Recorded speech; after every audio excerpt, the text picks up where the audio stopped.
تو ہمارے ساتھ ایک عالم تھے جنہوں نے باقاعدہ وہاں پر کچھ عمل کر کے کچھ آیات پڑھ کے ان جنات سے پوچھا کہ تم لوگوں کو یہاں پر کس نے بھیجا ہے، کیونکہ انہوں نے کہا تھا کہ ہم یہاں پر اپنی مرضی سے نہیں آئے، ہمیں یہاں پر کسی نے زبردستی بھیجا ہے، اور ہم 1-2 نہیں پورے 100 ہیں تعداد میں۔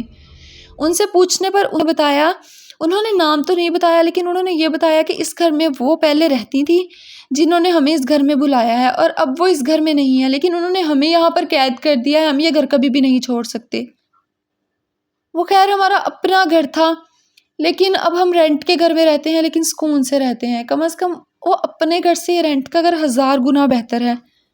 وہ اتنی پریشانیاں تھی، بابا کا انتقال بھی ایسے ہو گیا، اور باپ کا دنیا سے جانا یہ کتنا بڑا صدمہ ہے، میں تم لوگوں کو بتا نہیں سکتی۔